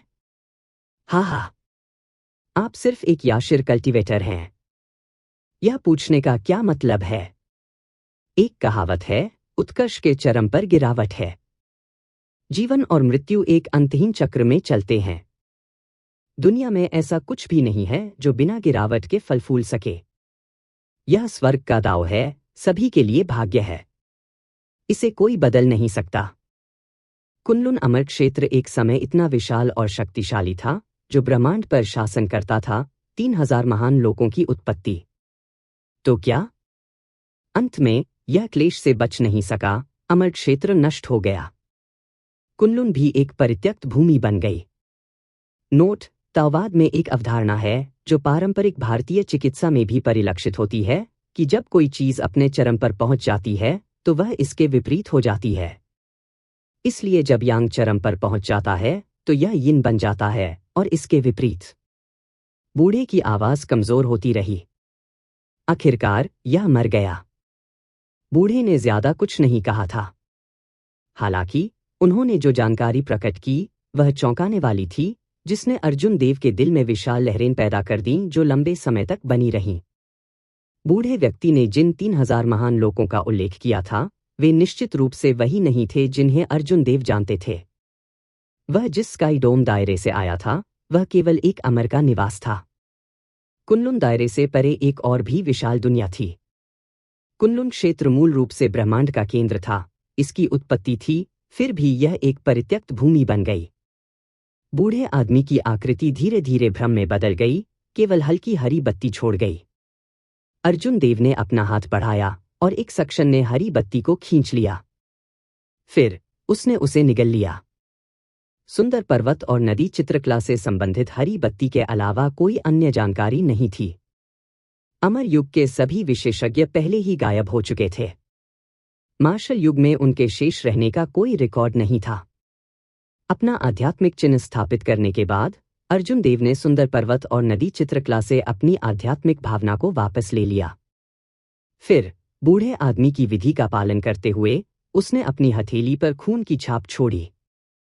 सुंदर पर्वत और नदी पेंटिंग जल्दी से सिकुड़ गई और उसकी बाईं हथेली में प्रवेश कर गई, जिसमें तुरंत पहाड़, नदियां और खाड़ियां थीं, जो स्वचालित रूप से एक विशाल छोटी दुनिया का निर्माण करती थीं। एक विचार के साथ पहाड़ और नदियां गायब हो गईं और उसकी हथेली सामान्य हो गई। जब अर्जुन देव ने अपनी जादुई ऊर्जा को जलाया, तो सुंदर पर्वत और नदी चित्रकला दिखाई दी। एक विचार के साथ वह उसमें पहाड़ों और नदियों को हिला सकता था और बिजली चमकने और गड़गड़ाहट का कारण बन सकता था। वह मदद नहीं कर सका, लेकिन उसके चेहरे पर खुशी प्रकट हुई। अगर उसने किसी को इस खूबसूरत पर्वत और नदी चित्रकला में फंसा दिया तो वह व्यक्ति अपनी हथेली से बच नहीं पाएगा। अर्जुन देव की जादुई ऊर्जा चक्करदार तेजी से बह गई। सुंदर पर्वत और नदी चित्रकला का लापरवाही से उपयोग करने की हिम्मत नहीं करते हुए उसने इसे सावधानी से दूर रखा। वह केवल सुंदर पर्वत और नदी चित्रकला में विशेषज्ञ द्वारा छोड़े गए शब्दों को अमर उपकरणों को वश में करने की प्रक्रिया में एक घटना के रूप में मान सकता था। उसे अभी भी वही करना था जो उसे करना था। भले ही कुनलुन क्षेत्र एक परित्यक्त भूमि थी या तथाकथित महान क्लेश, ये सभी अर्जुन देव के लिए बहुत दूर थे। वे मिथकों की तरह थे, पूरी तरह से बहुत अमूर्त। उसे अभी भी अपने पैरों को जमीन पर मजबूती से टिकाने और धीरे धीरे अपनी खेती को ऊपर उठाने की जरूरत थी। एक दिन जब वह शिखर पर चढ़ गया था, तो ये सभी रहस्य स्वाभाविक रूप से अपने आप सुलझ जाएंगे। उसके बाद अर्जुन देव ने सी मोनार्क क्राउन को बाहर निकाला जो याओ यान ने उन्हें दिया था। उसकी अभिव्यक्ति जटिल हो गई। यह एक पूर्ण सम्राट ग्रेड गुप्त खजाना था, यहां तक कि सुंदर पर्वत और नदी चित्रकला से भी अधिक कीमती था। आखिरकार बाद वाला सिर्फ क्षतिग्रस्त था अमर उपकरण। मार्शल कल्टीवेटर्स के लिए इसका आकर्षण उतना मजबूत नहीं था जितना कि एक सम्राट ग्रेड गुप्त खजाने के लिए। याओ यान ने सद्भावना से उसे यह सम्राट ग्रेड गुप्त खजाना दिया। हालांकि यह काफी परेशानी भी लेकर आया। शायद एक मार्शल सम्राट इसकी परवाह नहीं कर सकता है, लेकिन हर अर्ध सम्राट को लुभाया जाएगा। हुश! दूरी में एक आकृति जल्दबाजी में उड़ गई। अपने हाथ के फ्लिप के साथ अर्जुन देव ने सी मोनार्क क्राउन को यूनिवर्स रिंग में रखा। आने वाला व्यक्ति चंद्र प्रकाश था, जो सेवानिवृत्त होने और अर्ध सम्राट के रूप में अपनी सफलता हासिल करने की तैयारी कर रहा था। अर्जुन देव का दिल डूब गया। किस तरह की बड़ी घटना एल्डर चंद्र प्रकाश को परेशान कर सकती है, जो एक महान ग्रैंड मास्टर स्तर के मार्शल ऋषि थे, जो सेवानिवृत्त होने की तैयारी कर रहे थे, इतनी बुरी तरह से? चंद्र प्रकाश चिंतित दिखे। जैसे ही वह उड़ गया, एक तेज हवा चली। जब वह अर्जुन देव के सामने पहुंचे तो अचानक सारी हवा बहना बंद हो गई। इन छोटे विवरणों के आधार पर कोई यह बता सकता है कि यह शिखर महान ग्रैंड मास्टर स्तर का मार्शल ऋषि वास्तव में अर्ध सम्राट के माध्यम से टूटने के कगार पर था। अर्जुन देव ने मुस्कुराते हुए कहा, एल्डर चंद्रा, आपकी ताकत फिर से बढ़ गई। आप शायद 1 या 2 साल में अर्ध सम्राट तक पहुंचने में सक्षम होंगे। चंद्र प्रकाश के हाव भाव मुस्कुराते हुए थोड़े गर्म हो गए। उसने इस विषय से यह कहते हुए परहेज नहीं किया, मैं केवल अपने स्वर्गीय ऋषि व्यवस्थाओं के एक छोटे से हिस्से को स्वर्गीय व्यवस्थाओं में परिष्कृत करने में कामयाब रहा। मैं अभी भी अर्ध सम्राट से काफी दूर हूं। हालांकि अब जब संप्रदाय मास्टर एक प्रधान पर आगे बढ़ गया है, तो मुझे अर्ध सम्राट के रूप में आगे बढ़ने का विश्वास है। एक प्राइम मार्शल सम्राट के साथ एक शिखर महान ग्रैंड मास्टर स्तर के मार्शल ऋषि को संकेत देने के साथ अर्ध सम्राट की ओर बढ़ना वास्तव में लगभग एक निश्चित बात थी। वास्तव में जब तक प्रधान मार्शल सम्राट ने भारी कीमत चुकाई, मार्शल ऋषि मार्शल सम्राट के रूप में अच्छी तरह से आगे बढ़ सकता है। हालांकि परिणामी मार्शल सम्राट बहुत कमजोर थे। ऐसे मार्शल सम्राटों और देवता जाति के काश्तकारों के बीच बहुत अंतर नहीं था जो विश्वास पर भरोसा करके मार्शल सम्राट तक आगे बढ़े। इस तरह के मार्शल सम्राटों से बहुत दूर थे जो खुद को तोड़ देते थे। ऐसे झूठे मार्शल सम्राटों में से 10 एक सच्चे मार्शल सम्राट के लिए कोई मुकाबला नहीं होंगे। हालांकि कोई फर्क नहीं पड़ता कि मैं कितना सुधार करता हूं, अर्ध सम्राट मेरी सीमा है। मैं एज़ियो ड्रैगन किंग की तुलना से बहुत दूर हूं। आपका भविष्य महान है। चंद्र प्रकाश एक पल के लिए यहां थम गए। जैसे ही उन्होंने अर्जुन देव को देखा, उन्होंने अपने दिल में आह भरी। उन्होंने अर्जुन देव को बढ़ते हुए देखा था क्योंकि अर्जुन देव उनके रास्ते पर चलते थे। अर्जुन देव की विकास गति शानदार थी। किसी से भी नहीं। जब वह कुनलुन दायरे में प्रवेश किया था, वह अचानक उभरा था, विशाल कदम उठाते हुए, किसी ऐसे व्यक्ति के रूप में जिसे सर्वोच्च आकाश संप्रदाय के सभी सच्चे उत्तराधिकारियों को देखना था। सुप्रीम स्काई संप्रदाय में उठने के बाद उन्होंने सैवेज बैटलफील्ड में अपना नाम बनाया। बाई वुक्स्यू के साथ उनकी लड़ाई ने उन्हें पूरे देवलोक डोमेन में प्रसिद्धि दिलाई। उसके बाद अर्जुन देव ने proud son of haven ranking में अपनी पहचान स्वीकार की। उन्होंने अपनी शक्ति से विभिन्न उत्कृष्ट प्रतिभाओं पर अपना दबदबा बनाया और शीर्ष रैंक पर चढ़ गए। आज तक कोई भी उनसे आगे नहीं निकल सका। फिर अर्जुन देव ने ऋषि मार्ग स्मारक पर कृषि को लात मारी। 2 साल के लिए गायब होने से पहले उनकी प्रसिद्धि को मजबूत किया। हालांकि जब वह लौटे तो उन्होंने तुरंत खुद को समृद्ध प्रतिभाओं के इस युग में फिर से स्थापित किया। अंत में उन्होंने कुनलुन महाद्वीप की सभी युवा पीढ़ी को पार कर लिया और राजा से सम्मानित होने के लिए अपना रास्ता मजबूर किया। उनका आह्वान कि क्या किसी ने यह कहने की हिम्मत की कि वे आश्वस्त नहीं थे, शक्तिशाली और गुंजयमान थे, जिससे सभी का खून हिल गया। अर्जुन देव ने एज़्योर ड्रैगन किंग की उपाधि प्राप्त की और प्रसिद्धि ने उनकी खूबियों का अनुसरण किया। यहाँ तक कि खिताब छोड़ने के लिए उन पर दबाव डालने वाले 3 प्राइम भी विफल हो गए थे। अर्जुन देव ने अपनी मुस्कान को रोकते हुए कहा, मैं इतना मोटी चमड़ी वाला हो सकता हूं कि दूसरों को मुझे एज़्योर ड्रैगन किंग कहने को स्वीकार कर सकूं। हालांकि मैं फर्स्ट एल्डर के लायक नहीं हूं कि वह मुझे ऐसा कहे। उनके शब्द ईमानदार थे। उनसे पहले पहला बुजुर्ग सम्मान के लायक वरिष्ठ था। भले ही वह भविष्य में प्रधानमंत्री बन जाए, फिर भी वह उसके साथ सम्मान से पेश आएगा। अर्जुन देव को इस बात की परवाह नहीं थी कि दूसरे उनके बारे में क्या कहते हैं, चाहे वह सच हो या झूठा, विनम्र हो या अपमानजनक। जब तक वह अपने दिल के प्रति सच्चा था, तब तक यही मायने रखता था। एल्डर हान अर्जुन देव के रवैये से बहुत संतुष्ट थे। अर्जुन देव की वर्तमान उपलब्धियां असाधारण थीं। वह सीधा, ऊंचा और अडिग था। हालांकि उसने कोई अहंकार नहीं दिखाया, न ही उसने उच्च और शक्तिशाली कार्य किया। हा। उस स्थिति में यह बूढ़ा आदमी आपको पहले की तरह ही संबोधित करेगा, छोटे भाई अर्जुन देव। चंद्र प्रकाश हंसे। अर्जुन देव ने सिर हिलाया और कहा, मुझे आश्चर्य है, फर्स्ट एल्डर व्यक्तिगत रूप से यहाँ क्यों है? आपके पास मेरे साथ चर्चा करने के लिए कुछ होना चाहिए। जब चंद्र प्रकाश ने यह सुना तो उसने धीरे से अपने चेहरे पर सी मुस्कान वापस ले ली। उसने कहा, आपकी परेशानी आ गई। स्वर्गीय तारों वाले महासागर के लोगों का एक समूह, जो सी मोनार्क के वंशज होने का दावा करता है, चाहता है कि आप सी मोनार्क क्राउन को सौंप दें। अर्जुन देव मदद नहीं कर सके लेकिन फूट फूट कर मुस्कुराए। राजा सम्मेलन समारोह के दौरान उन्होंने पहले ही अनुमान लगा लिया था कि सी मोनार्क क्राउन बहुत परेशानी को आकर्षित करेगा। हालांकि उन्हें उम्मीद नहीं थी कि यह इतनी जल्दी आ जाएगा। सी मोनार्क पूरे समुद्री दुनिया का सम्राट था, कोई ऐसा व्यक्ति जो एज़्योर सम्राट के खिलाफ अपनी पकड़ बना सकता था। यहाँ तक कि बेजोड़ एज़्योर सम्राट को भी उसे मारने में कामयाब होने से पहले 3 बार उससे लड़ना पड़ा। उसके बाद ही ड्रैगन गेट का प्रभाव स्वर्गीय तारों वाले महासागर में फैल गया। इससे पहले यह कभी सफल नहीं हुआ था। सी मोनार्क की मृत्यु के बाद जिस क्षेत्र पर उसने शासन किया वह स्वाभाविक रूप से अलग हो गया।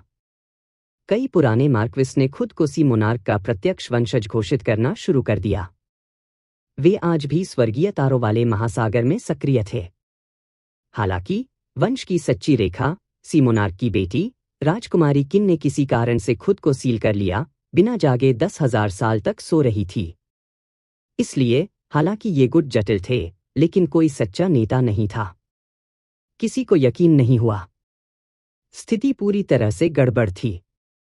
नतीजतन ये गुट बाद में उठे गुटों की तुलना में बहुत कमजोर थे, जैसे उत्तरी सागर गठबंधन और चक्रीय एस्ट्रल पैलेस। हालांकि अगर ये गुट किसी कारण से एक साथ बंधते हैं तो उन्हें कम करके नहीं आंका जा सकता है, क्योंकि वे बहुत अधिक दबाव डालने में सक्षम थे। यदि सुप्रीम स्काई संप्रदाय एक बड़ा संप्रदाय नहीं होता तो उन्हें बाहर इंतजार करने के लिए मजबूर किया जाता, तो वे सीधे उस पर हमला करते। सी मोनार्क के पुराने गार्ड कई गुटों में विभाजित हो गए, जिनमें से 11 बड़े गुट हैं। 4 सबसे मजबूत को उत्तर, दक्षिण, पूर्व और पश्चिम में राजा प्रदान किया गया था। उनमें से प्रत्येक समुद्र के एक हिस्से पर शासन कर रहा था, जब सी मोनार्क अभी भी आसपास था। वे उत्तरी सागर राजा, दक्षिणी सागर राजा, पूर्वी सागर राजा और पश्चिमी सागर राजा थे। सौभाग्य से 4 सबसे मजबूत गुटों ने लोगों को नहीं भेजा, हालांकि शेष 7 ने किया। 4 सी किंग्स के अलावा उनके अधीन 7 महान मार्क्विस थे। उन्हें रंगों द्वारा सौंपा गया था: काला, सफेद, पीला, हरा, नीला, नीला और बैंगनी। इसलिए वे काले पहने मार्क्विस, सफेद पहने मार्क्विस, पीले कपड़े पहने मार्क्विस, हरे कपड़े पहने मार्क्विस, नीले कपड़े पहने मार्क्विस, नीले कपड़े पहने मार्क्विस और बैंगनी पहने मार्क्विस थे। जो आए वे 7 मार्क्विस के अधीनस्थ हैं। चंद्र प्रकाश ने सी मोनार्क के पुराने गार्डों, 4 सी किंग्स और 7 रंगीन मार्क्विस का एक त्वरित विवरण दिया, जिससे पता चलता है कि सी मोनार्क का समय कितना समृद्ध था। अर्जुन देव ने पूछा, आज 4 समुद्री राजा और 7 रंग के मार्क्विस कितने मजबूत हैं? सुप्रीम स्काई संप्रदाय के पहले बुजुर्ग के रूप में चंद्र प्रकाश की सूचना का नेटवर्क अर्जुन देव की तुलना में बहुत अधिक व्यापक था। उन्होंने तुरंत उत्तर दिया, जब सी मोनार्क जीवित था, 4 सी किंग्स प्राइम मार्शल सम्राट थे। 7 रंगीन मार्क्विस संप्रभु मार्शल सम्राट थे। यह सुनकर अर्जुन देव इस तरह के एक भयानक गुट पर चकित हुए बिना नहीं रह सके। उन्होंने सोचा कि कैसे एज़्योर सम्राट सी मोनार्क पैलेस को इस हद तक पीटने में कामयाब रहे कि वे बिखर गए। चंद्र प्रकाश ने जानबूझकर गति से आगे कहा, बेशक उनकी तुलना उस समय की तुलना नहीं की जा सकती है। 4 सी किंग्स अब केवल संप्रभु मार्शल सम्राट हैं और 7 रंगीन मार्क्विस केवल ग्रेटर हेवनली मार्शल सम्राट हैं। यह सुनते अर्जुन देव के सिर में दर्द हुआ। ऐसी ताकत बिल्कुल भी कमजोर नहीं थी। यदि वे एक साथ बैंड करते हैं तो सी मोनार्क पैलेस की महिमा फिर से प्रकट हो सकती है। हालांकि चंद्र प्रकाश ने जो कहा, उसके आधार पर प्रत्येक गुट खुद को सबसे मजबूत मानता था और दूसरे के सामने नहीं झुकता था। सभी प्रकार के झगड़े और द्वेष के इतिहास के साथ सुलह की कोई संभावना नहीं थी। उन्होंने कहा, उन्होंने कितने लोगों को भेजा? मैं अपना सी मोनार्क क्राउन उन्हें कभी नहीं सौंपूंगा। अर्जुन देव शांत लग रहे थे, लेकिन उन्होंने एक स्पष्ट रवैया प्रदर्शित किया। सी मोनार्क क्राउन एक वास्तविक सम्राट ग्रेड गुप्त खजाना था। इसके अलावा यह वह था जिसका उपयोग सी मोनार्क ने किया था। यह अर्जुन देव को बहुत मजबूत कर सकता है। इसके अलावा एक संप्रदाय की स्थापना के लिए दमन प्रदान करने के लिए एक सम्राट ग्रेड गुप्त खजाने की आवश्यकता होती है, ताकि क्षेत्र की प्रतिभा विकसित हो सके। अगर अर्ध सम्राट भी आते हैं तो भी वह इसे नहीं सौंपते थे। यदि एक मार्शल सम्राट, जो एक स्तर ऊपर था, अर्जुन देव पर दबाव डालने के लिए आता है, तो कृपाण प्रकाश, जो एज़्योर सम्राट ने पीछे छोड़ दिया था, वह दूसरे पक्ष से एक दयनीय कीमत वसूल सकता था। चंद्र प्रकाश ने कहा, 7 रंग के मार्क्विस ने प्रत्येक व्यक्ति को भेजा। वे सभी महान ग्रैंड मास्टर स्तर के मार्शल ऋषि थे, जो लोग अर्ध सम्राट से केवल एक कदम पीछे हैं। वे बहुत जल्दी में आए और वैदेही वर्तमान में उनका मनोरंजन कर रही है। चलिए चलते हैं। मैं देखता हूं कि किस तरह के लोग आए। यह सोचने के लिए कि वे चाहते हैं कि वे बोलते ही मुझे सी मोनार्क क्राउन सौंप दूं। दोनों बहुत तेजी से चले गए, सुप्रीम स्काई संप्रदाय के आंतरिक शहर के मुख्य महल की ओर बढ़ गए। जल्द ही वे महल के बाहर पहुंचे। अर्जुन देव ने अपनी आध्यात्मिक भावना का विस्तार किया और 7 के रूप और साधना को स्पष्ट रूप से देखा। इन 7 लोगों ने विभिन्न रंगों के वस्त्र पहने थे, जिन पर कई सच्चे ड्रैगन की कढ़ाई की गई थी। उन्होंने जो पहना था वह ड्रैगन के वस्त्र थे और वे शक्तिशाली दिखते थे। नोट: ड्रैगन वस्त्र शाही वस्त्र कहने का एक और तरीका है, जो सम्राट की दरबारी पोशाक है। दोनों के महल में प्रवेश करने से पहले ही अर्जुन देव ने एक मजबूत तनाव उठाया। अंदर से तरह तरह के चिल्लाने की आवाज आ रही थी। मिस्ट्री: सुप्रीम स्काई संप्रदाय बेहतर तरीके से सही और गलत के बीच अंतर करने में सक्षम हो। सी मोनार्क क्राउन सी मोनार्क का एम्परर ग्रेड सीक्रेट ट्रेजर है। तार्किक और भावनात्मक दोनों कारणों से हम, सी मोनार्क के वंशज, इसे प्रबंधित करने वाले व्यक्ति होने चाहिए। हमें मत रोको। यह सही है। आज यहां आने का हमारा एक ही उद्देश्य है। यानी अर्जुन देव को सी मोनार्क क्राउन सौंपना है। अन्यथा 4 सी किंग्स और 7 रंगीन मार्क्विस एक साथ हमला करेंगे। भले ही व्योमनाथ प्राइम हो, वह हमें रोकना भूल सकता है। उन्होंने कहा, अर्जुन देव अभी तक यहाँ क्यों नहीं है? क्या वह वास्तव में सोचता है कि वह हमारे साथ सिर्फ इसलिए हवा दे सकता है क्योंकि वह एज़्योर ड्रैगन किंग है?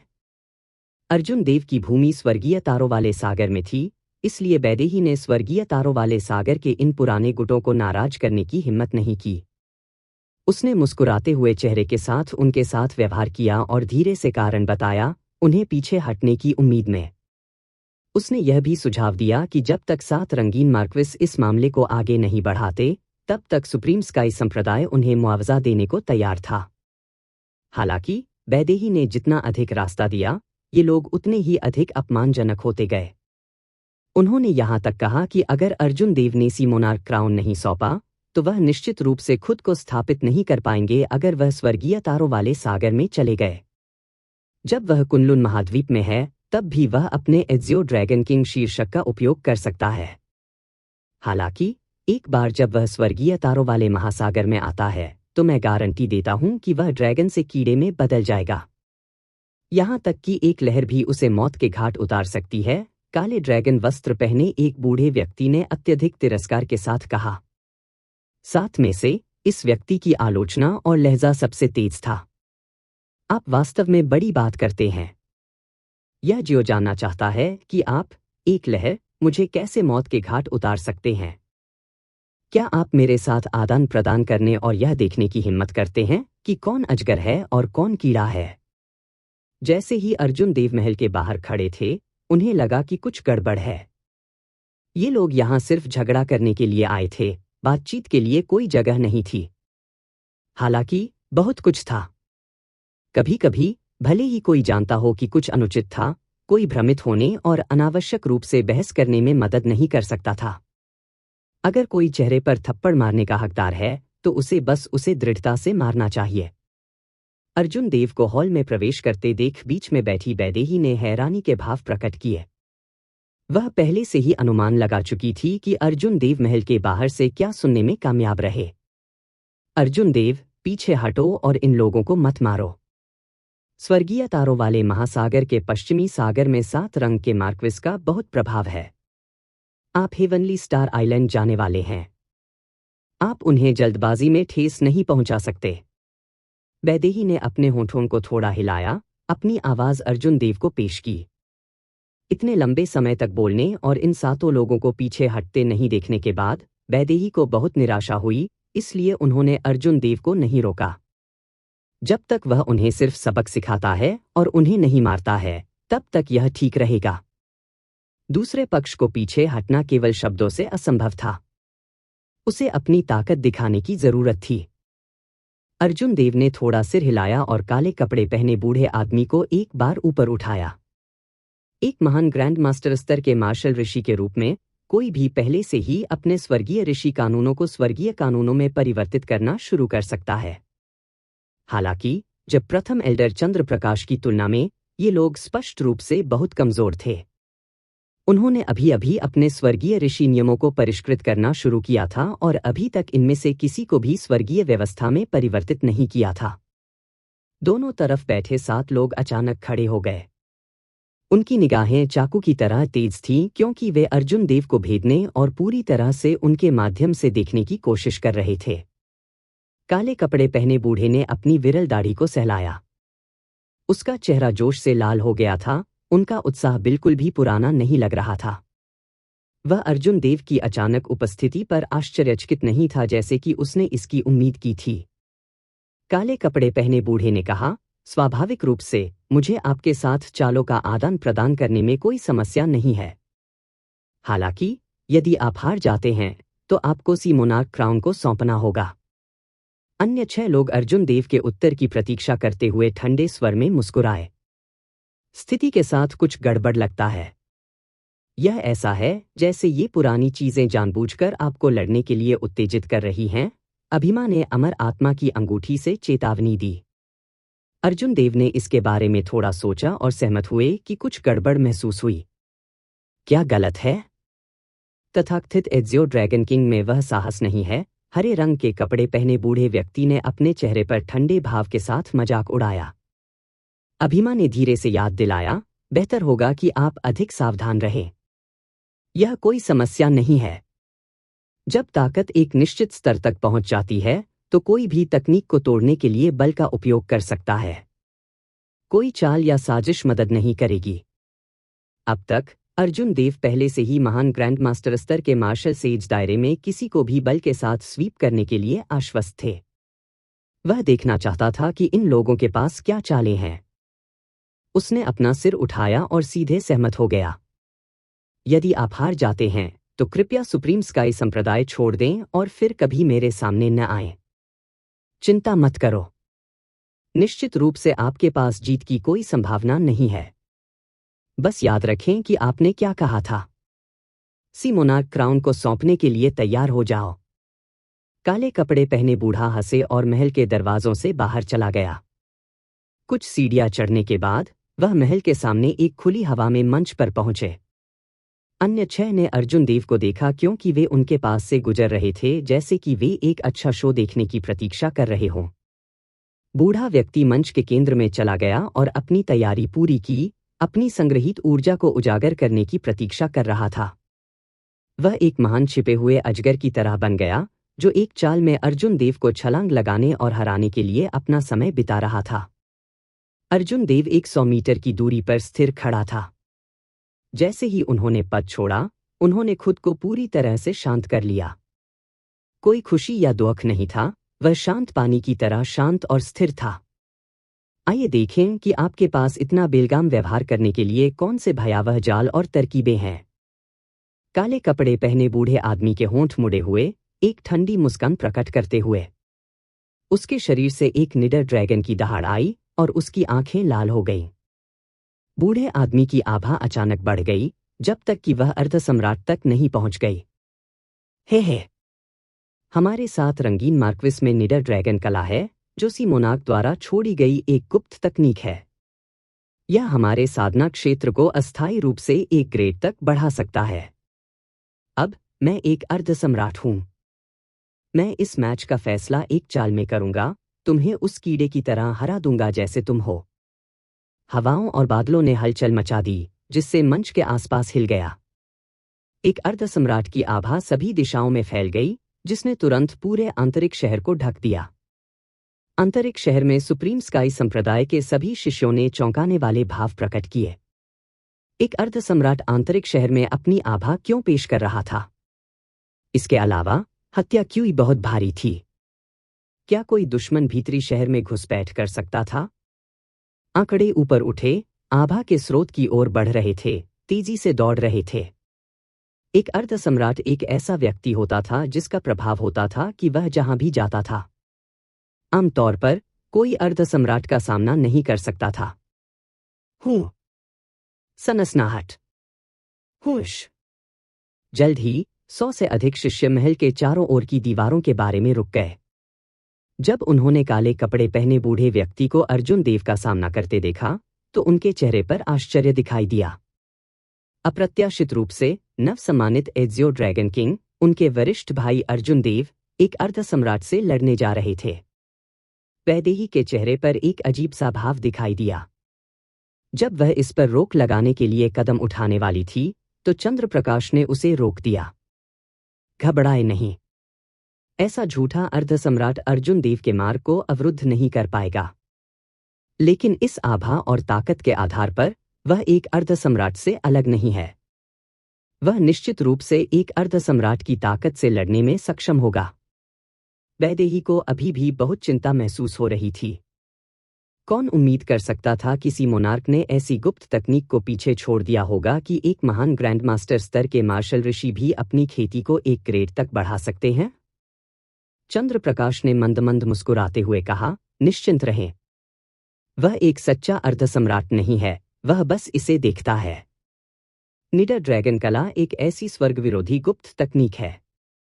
उसके पास जो है वह निश्चित रूप से केवल एक अधूरी प्रति है।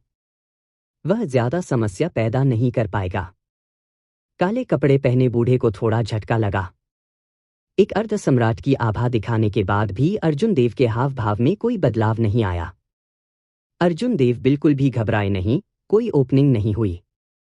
यदि ऐसा ही चलता रहा और काले कपड़े पहने बूढ़े व्यक्ति को कोई उद्घाटन या कमजोरी नहीं मिली, तो उसे एक चाल में अर्जुन देव को दबाने में कठिनाई होगी। हालांकि वह लंबे समय तक निडर ड्रैगन कला को बनाए नहीं रख सके। काले कपड़े पहने बूढ़े आदमी की निडर ड्रैगन कला केवल एक अधूरी प्रति थी। यदि वह इसे जल्दबाजी में इस्तेमाल करता है तो उसे एक महत्वपूर्ण प्रतिक्रिया का सामना करना पड़ेगा। वह जितनी कम ताकत लाता था, प्रतिक्रिया उतनी ही कमजोर होती थी। हालांकि वह जितनी अधिक ताकत लाएगा, उतना ही अधिक नुकसान वह खुद को करेगा। स्वाभाविक रूप से सबसे अच्छा परिणाम एक उद्घाटन ढूंढना और आसानी से जीत हासिल करना होगा। सी मोनार्क क्राउन को वापस ले जाएगा। हालांकि ऐसा लग रहा था कि ऐसी उम्मीदें अवास्तविक थीं। लानत है, मैं केवल आमने सामने भिड़ सकता हूं। हालांकि जैसे ही काले कपड़े पहने बूढ़े व्यक्ति ने उद्घाटन की तलाश बंद करने और अर्जुन देव को एक चाल में हराने के लिए बल का प्रयोग करने का फैसला किया, चुप अर्जुन देव ने अचानक एक कदम आगे बढ़ाया। दहाड़! जब अर्जुन देव ने वह कदम आगे बढ़ाया तो उसके पीछे 50 स्वर्गीय अजगर की मूर्तियां दिखाई दीं, जो एक साथ गर्जना कर रही थीं। एक ड्रैगन फोर्स 5000 टन बल का था। 50 ड्रैगन फोर्स के साथ हंगामा जबरदस्त होगा। इस कदम ने जमीन को भूकंप कर दिया। अचानक आकाश और पृथ्वी हिंसक रूप से हिल गए, अंतरिक्ष पानी की तरह लहराया। इस प्रकार काले कपड़े पहने बूढ़ा एक पल के लिए विचलित हो गया। मौके का फायदा उठाते हुए अर्जुन देव ने आगे बढ़ते हुए एक मुक्का फेंका। अर्जुन देव के नीले वस्त्र फड़फड़ाते हुए उन्होंने आरोप लगाया। वह एक छिपे हुए सच्चे अजगर की तरह था जो समुद्र से छलांग लगा रहा था और 9 स्वर्गों में उड़ रहा था। अभी अभी अपनी बुद्धि ठीक होने के बाद काले कपड़े पहने बूढ़ा आदमी भयभीत था। उन्होंने अपनी संग्रहित अवस्था और रहस्यमय घटना को उजागर किया, जो अर्जुन देव के समान थी। इसी तरह यह एक अजगर का था जो अपना समय बिता रहा था। एक काले अजगर की छवि ने बूढ़े आदमी के पीछे लाल आंखें प्रकट की और आकाश की ओर दहाड़ने लगी। हालांकि काले कपड़े पहने बूढ़े व्यक्ति को एक कदम बहुत देर हो चुकी थी। अर्जुन देव ने पहल की थी। 2 ड्रैगन के बीच इस लड़ाई में काले कपड़े पहने बूढ़ा आदमी एक मैच कैसे हो सकता है? इसके अलावा अर्जुन देव को अब एजियो ड्रैगन किंग से सम्मानित किया गया था। उसके पास बहुत भाग्य था। उसका ड्रैगन अब एक सम्राट ग्रेट ट्रू ड्रैगन था। असीम तीक्ष्णता वाला अद्वितीय राजा, ड्रैगन का राजा। तीक्ष्णता में, आभा में, उन्होंने अपने प्रतिद्वंद्वी को छलांग और सीमा से पीछे छोड़ दिया। ऐसी असाधारण शक्ति के साथ परिणाम स्पष्ट था। उड़ता हुआ काला अजगर दुख और तितर-बितर होने से पहले लगभग 3 मीटर ऊपर छलांग लगाया। काले कपड़े पहने बूढ़े आदमी के ड्रैगन के वस्त्र फट गए और घावों ने उसके शरीर को छलनी कर दिया। उसकी त्वचा फट गई और खून बह रहा था क्योंकि वह वापस उड़ रहा था। एक जोरदार धमाके के साथ अर्जुन देव के मुक्के ने काले कपड़े पहने बूढ़े व्यक्ति के शरीर को चकनाचूर कर दिया था और उसकी सभी हड्डियां तोड़ दी थी। वह बिना किसी पूरी लाश के लगभग मर ही गया। एक मुक्के से अर्जुन देव विजयी हुए। उसने आकाश की ओर देखा क्योंकि वह मंच पर सीधा खड़ा था, गर्व बिखेर रहा था। उसकी आभा आकाश तक उड़ गई। दूसरा जमीन पर गिर गया, हिलने डुलने में असमर्थ था। वह दर्द से कराह उठा, उसकी आभा पूरी तरह से बिखर गई। अजगर कौन था? कीड़ा कौन था? यह एक नज़र से स्पष्ट हो गया। अन्य 6 बूढ़ों को ऐसे परिणाम की उम्मीद नहीं थी। अर्जुन देव वास्तव में एक गुप्त तकनीक भी जानते थे जो अस्थायी रूप से उनकी ताकत बढ़ा सकती थी। उसकी आभा के आधार पर यह काले कपड़े पहने बूढ़े आदमी की निडर ड्रैगन कला से भी अधिक उत्तम था। एक साथ हमला करो। इस आदमी ने सिर्फ एक गुप्त तकनीक का इस्तेमाल किया। वह निश्चित रूप से कमजोर है।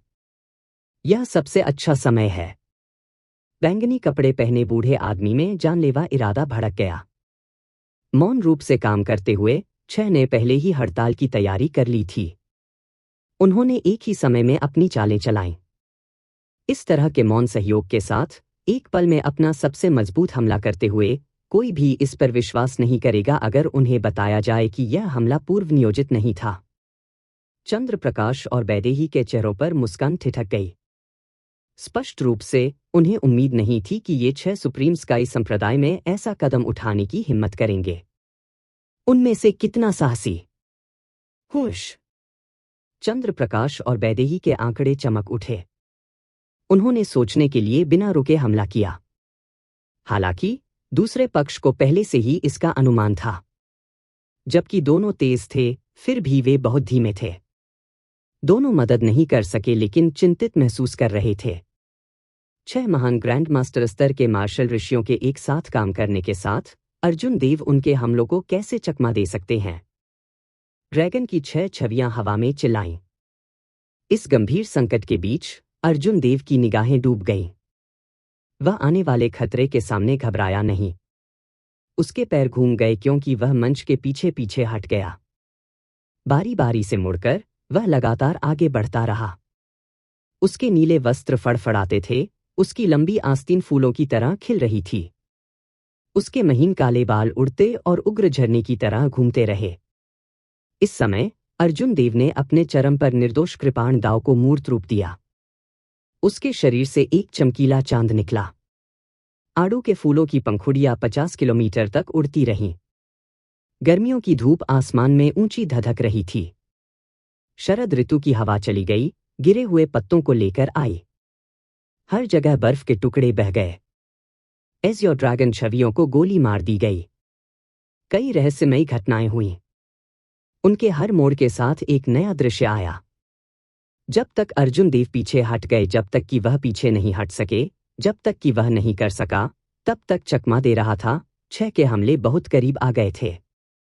अचानक अर्जुन देव ने हिलना बंद कर दिया। उसकी आंखें पहाड़ के झरने के पानी की तरह साफ लग रही थीं।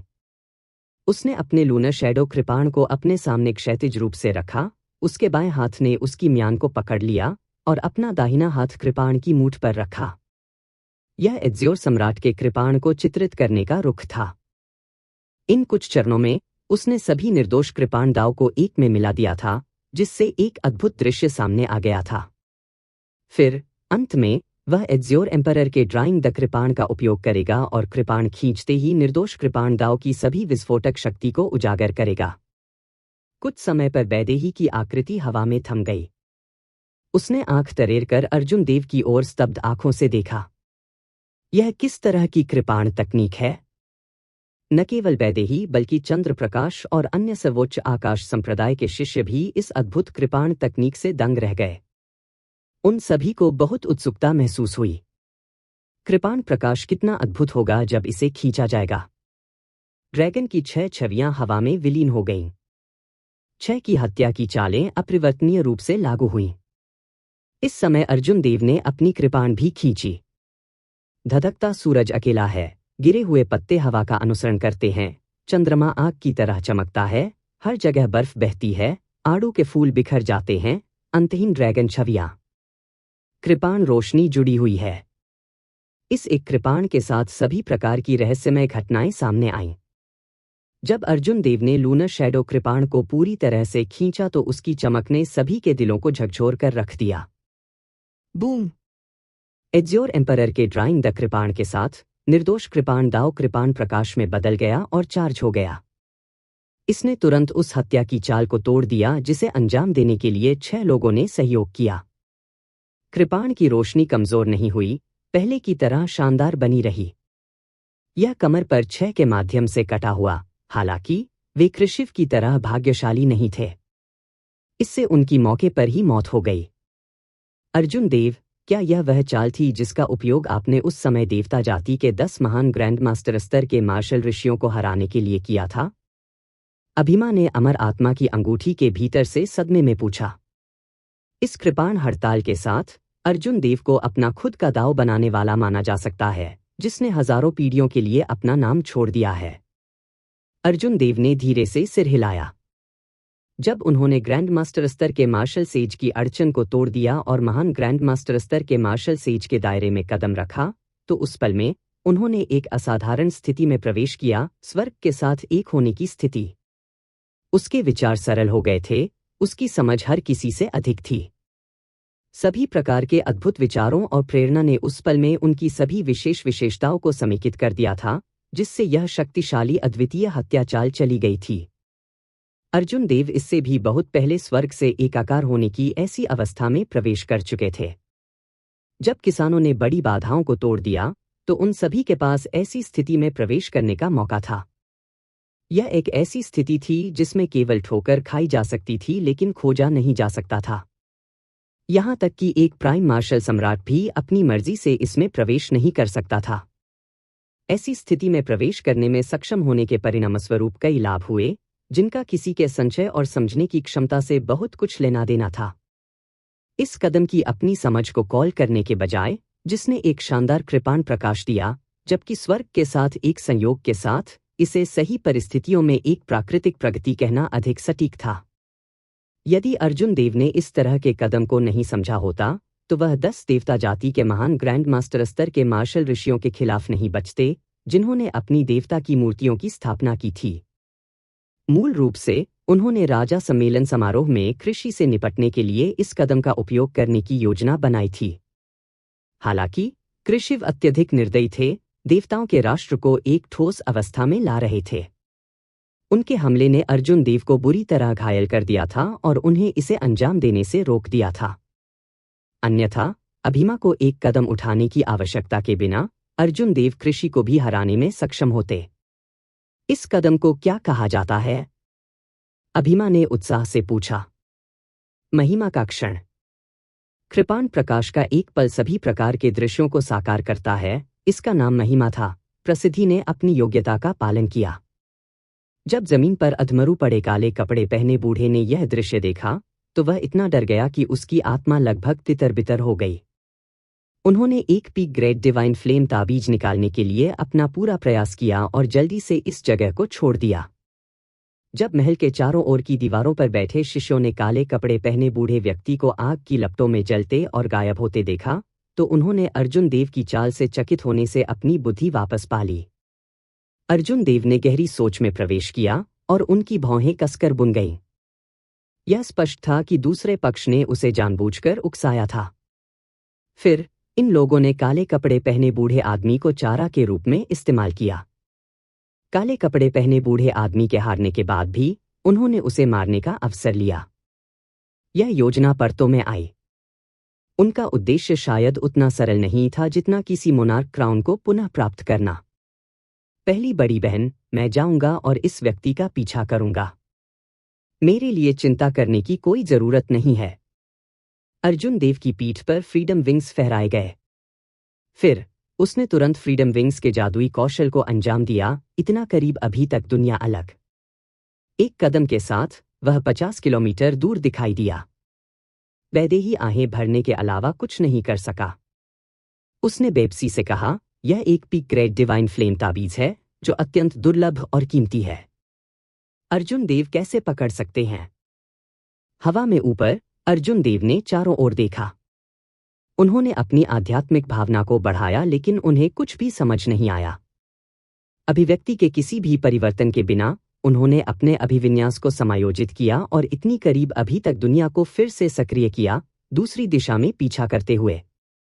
यहां तक कि एक चरम ग्रेड डिवाइन फ्लेम तावीज के साथ काले कपड़े पहने बूढ़ा व्यक्ति केवल 500 किलोमीटर की यात्रा करेगा। जब तक दूसरी पार्टी ने कुछ समय के लिए हिलना बंद कर दिया, तब तक अर्जुन देव फ्रीडम विंग्स का उपयोग करके कुछ समय बिताने के बाद उसे ढूंढ सकते थे। उत्तर पश्चिम दिशा में 500 किलोमीटर दूर एक पहाड़ पर विभिन्न रंगों के ड्रैगन वस्त्र पहने 7 युवक शिखर पर एकत्र हुए थे और लापरवाही से बातें कर रहे थे।